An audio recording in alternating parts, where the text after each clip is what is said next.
Сайн байцгаана уу? Сонсогчид та бүхэндээ энэ өдрийн мэндийг хүргэе. За энэ удаад та бүхэндээ Эрдэмтэн зохиолч Содномын Цэдэнд оржийн 2018 онд хэвлэгдсэн Онон хавийн хүүрнэл хэмээх номноос эзэнт гүрний албат хэмээх туужийг хүргэж байна.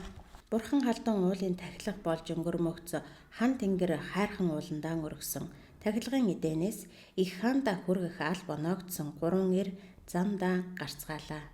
Эдгээр ирчүүл 3 голын их болох ариун дагшин хангай гэмжээрлэн сууж үе залгамжлан хамгаалах үүрэг хүлээсэн харуул албатуудын төлөөлөлөвлээ. Дайчингийн гоцгор хэмээх эгц шов хороотой уулын эргэн тойронд жилийн 4 улирлыг өнгөрөөдөг. Баадай гихчийн хөвөн ачит сайх гурвын нэг нь болж морджээ. Уг нь түүний эцэг Баадайд энэ удаагийн алба ноогдсон боловч болзоот өдрөөс хэдхэн хоногийн өмнө мориноос унаж баруун талынхаа 3 хавиргыг гэмтээснээс холын аянд мордож чадхааргүй болжээ. Хүү ачит нь харьяалах захирагчийн зөвшөөрснөөр эцгийнхээ оронд мордохоор болсон ажгуу.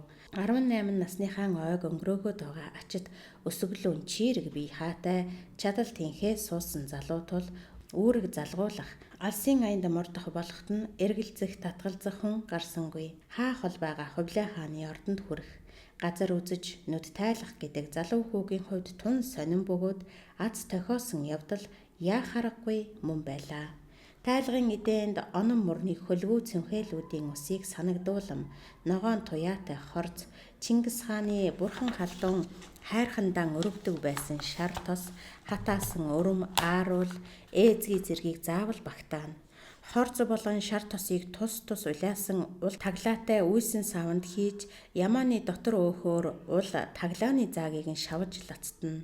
Их булангийн нуурны хужрыг сануулах даргар шаргал хатаасан өрөм, их арлын мойлтой багсарсан ягаан буурал ааруул, их талын хурган мэхээр холсон улаан ширгал ээзгийг тус хуцсны хуйхнагаар хийсэн түнгэрцэгт хийж бэлдсэн байх бөгөөд эдгээр ёслогооны эдээний жинхнийг нь таниулах тусгай дардас бүхий ломбоор лацддаг уламжилтай билээ. Энэхүү лац ломб байх сорон эсхийг их хааны ордны ёслолын албаны эрхэлсэн түшимлэл магдлан итгэмжлэнэ. Хааны ордонд зүгээс ирүүлэх эдээ ундааны зүйл түүний дотор шүтээнд газрын тахилгын эдээг шалгаж магдалсны дараа зохих журмын дагуу холбогдох албат руу хүргүүлнэ. Хайрхан уулуудын ялангуяа бурхан халдун уулын тахилгын эдээнээс их хаан заавал өөрийн биеэр сэржим цацал өргөж амсаж ёсолдог уламжлалтай тул нарийн нэгт шалгах ёстой. Эзэн Чингис хааны үеэс бурхан халдун хайрхны ээлжит тахилгын үеэр их хаан эзгүй орон улсад дайлаар мордсон нь таарах аваас тахилгын эдээ ундааны зүйлийн дээжээс хаандаа хүргэдэг уламжлал тогтсон байдаг. Ийхүү уламжлал нь Чингис хаан баруун тийш аянд мордон эзгүй байх байгуур гүрэн улсаа даан үлдсэн Тулуй хаан хүүгээс үүсэлтэй. Тэрбээр эцэг болон үг удмаараа дээдэлж шүтдэг бурхан халдун хайрхнаа аргадаж дайны тэнгэр эвэж их хааны зорсон хэрэг бүтхийг хүсэмжлэн тагсан бөгөөд тахилгын эдээний дээжийг аавынхаа араас нь явуулсан ажээ. Чингис хаан Тулуй хаан хүүгээс ирүүлсэн тахилгын эдээ ундааны дээжийг ихэд таашаан хүлээж авсан бөгөөд тэдгээрт хавсрахсан тэмдэг болох 3 янзын чулууны утга учирыг сонсоод ихэд догдолжээ. Тэр чулуунууд нь их булан, их арал, их тал гэх эрхэм газрууд их байсан нь түүнд гүн сэтгэгдэл төрүүлжээ. Нутаг орн нь нүдэнд буух шиг санагдахад их хаан Самарканд хийцийн алтан цомд шар тос хийж халаасан хорцноосоо хийж мөнх хөх тэнгэр эрхэмдээд бурхан халдун хайрхандаа болон энэ газрыг хүртэл ам бие үн тэнгэрт хальсан эр цэргүүдийнхээ араас сэржим өргөөд ихэд сүслэн хүртэжээ. Тахилгын эдээ хийж ирүүлсэн сав суулга бүрт байгаа газрынхаа эдээ ундаанаас дээжлэн дагалдаж ирсэн эгэл атлан нутаг орныг нь төлөөлөх зөөрлөшгүй эрхэм шидийг шингээсэн 3 чулууг тусгай саванд хийлгэн буцаан явуулжээ. Тэр цагаас хойш шүтэн хайрхны тахилгын эдээ ундааны дээж хааны хаанч явсан араас нь хүргэгддэг болсон билээ. Хаан эзний таалалд нийцэж сэтгэлийнх нь утсыг хөндсөн нутгийн 3 чулуу тахилгын эдээний дээж бас буцаах хишгийг дагалдан олон удаа нааш цааш хүргэгдэжээ. Тахилгын эдээ хүртснийхээ тэмдэг болгож нөгөө 3 чулуутай уутанд их хаан байгаа газраас нэг ширхэг чулуу нэмж илгээдэг болж Тэр илгээс нь чулууг бурхан халдун хайрхны доод овоон даваачин өргөж, харь холын тэр газар орон их Монгол улсын ивэлд орсныг шүтэн хархандаа мэдүүлэх ёслогооны дохио зангаа болгоод заншжээ. Бурхан халдун уулыг сахин хамгаалдаг албатууд нь алсаараа хинтийн нурууны их өвчийн зах хөвөөгөр бүтэн бүслэн сууцгаадаг. Ашинг, онон, хурах, хэрлэн, туул, хараа, ёроо, цөх, менж, цахар голуудыг түшин сууцгаана. Бурхан халдун уул 3 голын их рүү гадны хүн хэнийг ч байсан хөл гიშгүүлэхгүй гэсэн захиасыг нарийн чанд сахиулах үүргийг тэд хариуцна. Сайх албатууд үе үлрэн сууцгааж өөр өөрийн хариуцах газар орныг чандлан хамгаалахын зэрэгцээ булга суусар тэргүүтээ үнэт ангийн үсний сор гүйцэх үеэс тэдгээр амьтад суудал тэмдгэрэх хүртэл их хөвчөд ан ав хийцгээн. Үнэт арьс үсийг эзэн хааны орд өргөнд жил бүр хүргэж нийлүүлцгээн. Хинтийн уулын булга баргажин түхмийн булгатай энэ зэрэгцэх дээд зэргийн чанартай тул ихэс дээдсийн гоёл өмсгөлд үнэтэй байр суурийг эзлэе. 3 голын эхийг сахин хамгаалагчид цэргийн албанд татагдахгүй бөгөөд харин хагас өртөө орчмын газрыг нэгэн өрхөөрөн хариуцах ба тэд 10-ныхаа захирагчид харьяалагдана. Хэрлэнгийн бүрэг эрэг хэмээх газар суух, зуутын ноён арвтуудын захирагч нарыг захирна. Өвлийн адаг сарын шинийн 8-нд арвтын захирагч нар ононгийн халуун аршаан дээр хүрэлцэн ирж, зуутын ноёны уг тушаалыг авахын зэрэгцээ ангийн үс зэрэг хааны санд хүргэх зүйлийг ачиж ирцгээн. Бусад үед зуутын ноёноос гарах заавар тушаал нь бүрэг эргээс 2 тийш өртөөлөн ойрын арвтын захирагчдад дуулгагдах ба улмаар цаашаагаа дамжин бусад холын захирагч нарт шуурхай хүргэгдэнэ. Харьяа газрын хүрээ гортхыг давж хин нэгэн этгээд зарлиг зөрчих аваас харуулынх нь толгой дан шийдэж буруутай этгээдийг нин даруй харван хөнөөх хэрэгтэй. Зуутын ноён ононгийн халуун аршаан дээр цугларалтанд ирэхдээ хэдэн зуун залуу шаламга эрчүүдийг даачлан нуруу ачааны 30-40 өхөрт харьяа арвтуудад хөргөх бүс даавуу бусад идүүлгийн зүйл ачиж авчирна. 3 голын их шүтэн газрын сахих харуулд 7 нур ар минж, балж, хөмөл голуудын их ингэдээ онны уулзуур хаваар уул хангаагаа түшин ан гөрөө хийж амьдардаг анч харваач иргэдийг татан суулгажээ. Харааны газартаа эзэн байж дотогш нь айл хунар явуулын хүнийг оруулахгүй хорж цагдах нэг насны томилолттой эдгээр албатууд хожим нь нас дээр гарахтан албан том хүүдэн өвлүүлнэ. 13-ны жил нь орсон хөвүүдийг зуны ихэн болон намрын адаг сард зуутын ноёныг ирүүлнэ. Тэдэнд 3-7 хоног зэвсгийн эрдэм заана, биеийн хүч самбааны сургуультуудыг тэд бас хийнэ. Ахмад хөвгүүд булга, хэрэмний өвлийн ав, үе хийх чонын үргээлэгт том хүмүүстэй цуг оролцсон. Тэд арвтынхаа эмнэг хангалыг сургах, уурга бугуулны сургууль хийх, барилдах, хүч тамирын сорилтууд өгөх, жилийн хэрэглээнийхээ түлшийг бэлдэх гээд жил тойрон хийх ажил албатайгаас гадна харвах, цавчих зэрэг зэвсгийн эрдэмдэн хичээнгүйлэн шамдацгаана.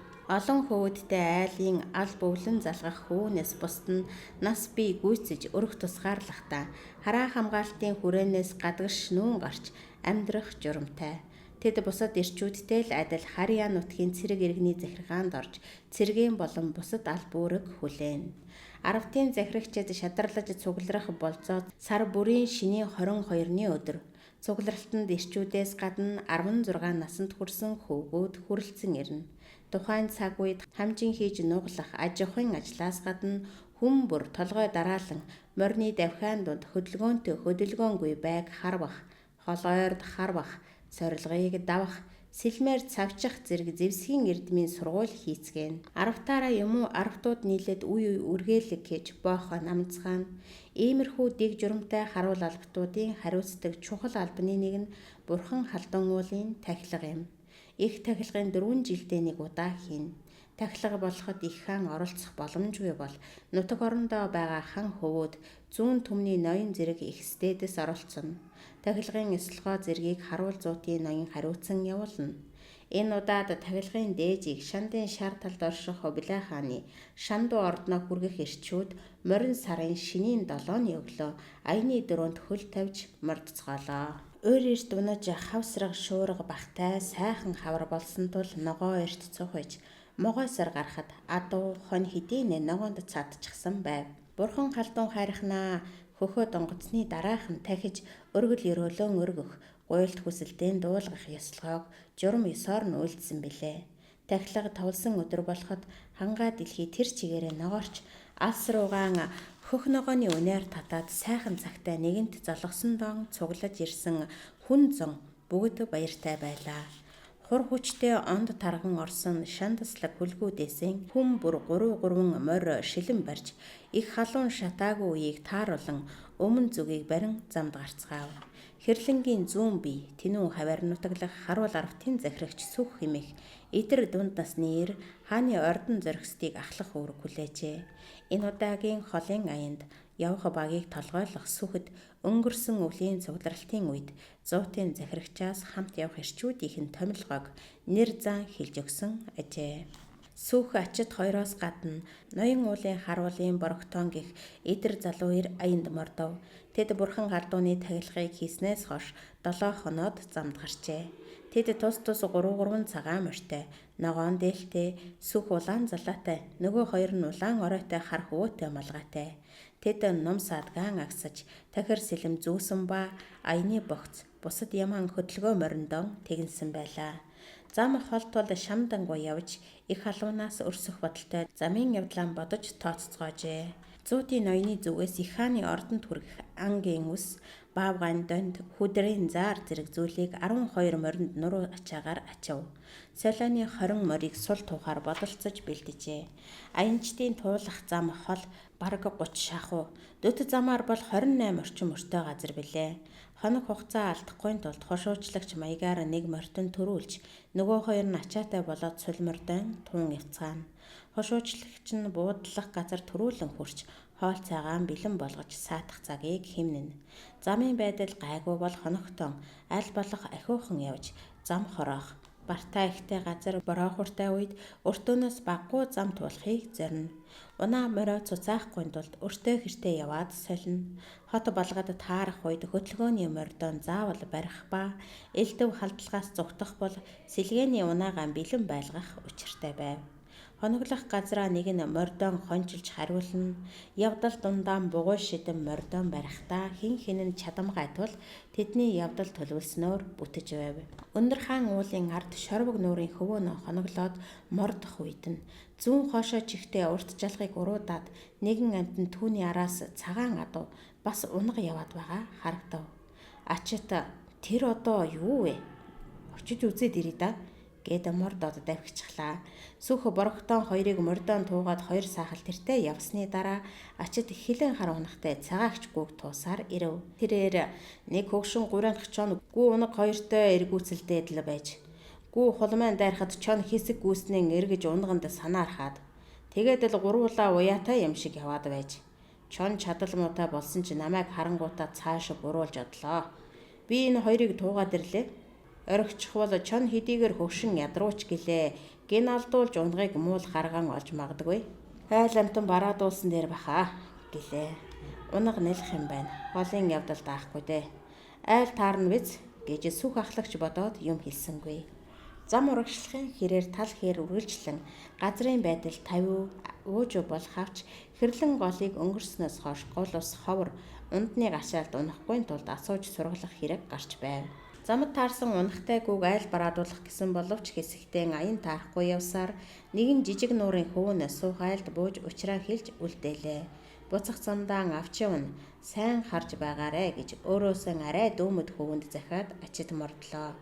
Аянчид маань хязгааргүй уудам тал нутгаар урдийнхтай адилгүй ганц нэгээрээ эсвэл хэд 3 гэрээрийн айлууд суудаг болсныг анзаарч явлаа. Тэдний хэлснээр бол хуучин самун ихтэй цагт хүмүүс отог аймгаараа бөөн сууж элдв халдлагаас хамтын хүчээр хамгаалцгаадаг байж замд нь элдв адал явдал бэрхшээл саад гараагүй тул аянчид 15 дахь хоногтон Хувлай хааны ордөргөө Шандуу хот хүрч ирэв.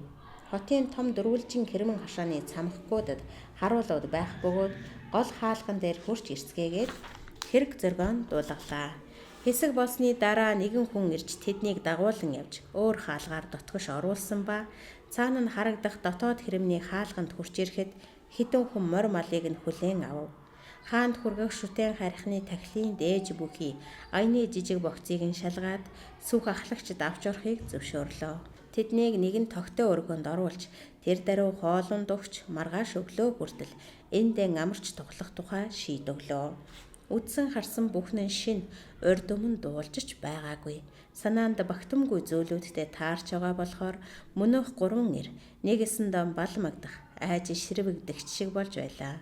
Борог хөдөөх амьдрал байдлаас нь энд төсөө орчинд яах ийхийн зургуу орчих шиг болцгоо. Хэсэг хугацааны дараа нэгэн эр хурч ирээд "Таар нар намайг дагаад явцгаано уу? Усанд орж хувц сунраа солих хэрэгтэй" гээд тэднийг авч явлаа. Нэгэн тасалгаанд хувц сунрыг нь тайлуулаад том саруул тасалгаанд байх чулуун онгоцнуудад бэлдсэн халуун усанд орохыг зааварчиллаа. Эрчүүд урд өмнө ононгийн халуун аршааны модон худагнуудад ордог шиг сурамгай наргагүй орцгоолоо. Тэднийг усандаа байхад 3 залуу хурж ирээд биеийг нь анхлын үнэртэй зүйлээр үрж угааж гарав. Тэр хүмүүс нь ондоо хилийн хүмүүс бөгөөд үг дуугүй. Ар өврөөс нь баахан угааж байгаад уснаас гаргаж бор шаргал өнгийн нөмрүүлэн вандан сандал дээр зэрэгцүүлэн суулгав. Хэр тоосноос нь салсан эрчүүдийн биений хөнгөрөөд сайхан байлаа. Дараа нь дотор өмсгөл болох дааван өмд цамц дээрэс нь бор хүрэн өнгийн нэмгэн дээл хилийн шахай өмсцгөөлөө. Ус гизгийг нь хулсан самаар самнаж сүлжиж өгөв. Оройн бууж тухалсан өргөөнийхөө гадаа байх сарвч руу гарч тэнд үйлчлэхээр тохиогдсон залуутай яриа өсгөн хэсэг сууцгаалаа. Тэр залууг тохоон гэх ба хааны ордны хүрээнд ажиллах сургуулийг дүүргэж сорил шалгалтыг нь давсан тул энд ажиллах болсон ажээ. Тэрээр ёслолын албанаас маргааш морин цагт та нарыг хаан эзэнд бараалхуулна гэсэн. Тануустай хаан биеэрээ уулзна. Уугуул нутгаас ирсэн эрхэм хүмүүс гэж та нарт хүндэтгэл үзүүлж байгаа хэрэг. Ер нь бол хаан эзэн цөөн хүнтэй харьцдаг. Ихэнх хэргийг итгэмжит сайд төшмөд авч үзэх ба хааныг чилээхгүй эрхэмэлдэг юм. Харин хаан онцгойлж үзсэн зүйлдээ цаг зав гаргадаг заншилтай. Та нарыг бурхан халдун харихны тахилган хишиг хүргэж ирснийг хаан дуулаад ихэд бэлгшээн баярлаж намайг хаан орсууснаас хойш 4 дахь удаагаан их хайрхны минь тахилга тайрган хишиг хүргэж буйнэ. Хишиг хүргэж ирсэн хүмүүсийг надад бараалхуул. Тэдний үг ярианд хүртэл сонин сайхан байх болно гэж хэлсэн байна лээ. Хаантнаас сүрдэж эмээгээд асууж сурсан зүйлд нь хариулж чадахгүй ээрч төвд рүү. Хаантай цуг идээ зог барьцгаах учраас бие барьж нэрлэхэлгүй. Энгийн сайхан хооллож ундаална үсттэй. Учир зүйг нь зааж залах хүмүүс та нарын дэргэд байж туслах болно. Би та нарыг хөтөж болж хааны өргөөнд хүргэж өгөөд эргэж буцна. Тусгай хүн та нарыг цааш дагуулan явах болно гэж тохон хэлв. Тэгээд за алжаалан тайлж тухтай амарцгаа. Би ингээд та нарыг орхиод явъя да гэд гарч одов. Сүх тэргүүтэн энтрийг өөр хоорондоо ярьж баахан саатаад унтаж амархаар өргөндөө орцгоолоо. Ачид сэрээд биеийн хөнгөлөх чилээгээ гаргах гээд гадаалахтаа зүүн урдаас цайрах бороо наашлан айс угаажаад дотгош орж бусдыгаан сэрүүллээ. Шандын шар тал хэмээх өргөн уудам тал тэр чигээрээ хүнд саарл үүлэн дарагдсан бүрхэг бүүдгэр өглөө болж байлаа. Тэднийг төдөлгүй өглөөний цай барина уу гэж урилаа. Цайсны дараа морин цагийг хүлээх зуран мань гурав хаанд өргөн барих зүйлсээ цэгцэлж бэлтлээ. Тохон тэднийг дагуулan хааны өргөөний тийш яв. Зам зуур тэд өөр хоорондоо юм ярьсангүй. Дор дороол удахгүй болох уулзалтаас сүрдэсхийн явцгаа хажээ. Хааны өргөнд дөхөхөд харуул дохио өгснөөр дотоод алтны хүн ирж мэд мэдэж дотгош орохыг урилаа. Сүх төрүүлэн борогтоон ачитнаар дараалан дотгош орлоо. Урт хонглоор явсаар тэд хаалганд тулахад албаны хүн хаалга нээж зочдыг орууллаа. Хаан жирийн байдалтай буудан дээр сууж байхагаад тэдний зүг ихэд анхаарал таширтан үл ялэг нэмсэглэн өгтөв. Тэрээр эрхэм зочид сайн явж ирцгээвүү. Гэхэд 3 эр сайн явж ирлээ. Хаанта минь та тавтай морилж байна уу гэж мэхийн мэдчиллээ. Хаан та нар нааш суухтун. Нутгаасаа яваад та нарыг ирсэн гэж дуулаад уулзахсан гэж тэсэн ядан хүлээж байлаа. Нутаг орныхоо сонноос ам дамжсан үгээр биш. Бийт дүрээрэн нүүрэн харалцсан сууж байгаа та нараас л сонсомоор байна гэлээ. Хаан яриа хөрөө дэлгэж байхаагүйр түүний өмнөх том гэгчийн явган ширээн дээр эдээ ундааны зүйлийг өрж зочдод цай барьлаа. Барьсан цайнаас амсаж тавиад сүүх хаант минь. бид бурхан халдун хайрхны тахилга, тайлгын хишгийг уламжилсан заншил ёсоор танд хүргэж ирлээ. Болгоон сойрхож хүлээн авноо гэд нарийн хийцтэй хүрэн улаан будагтай ширэн богцыг хаанд хүндэтгэлтэйгээр өргөн барьлаа. Хаанд барьсан богцыг холбогдох албаны түшмэл хүлээн авч хажуугийн бэсрэг өрөөнд ороод нэмбайлж бэлдсэн зүйлийг задалж нэгднийгэнгүй нэгтлэн үзэж байв. Хамгийн түрүүнд үйсэн савтай хорцыг нээж игнүүлж тавьсан хэд хэдэн жүнсэнд тусааж анхааралтай ажихаж. Түшмэлийн санааг зовоох юм гараагүй сэтгэл хангалуун байлаа.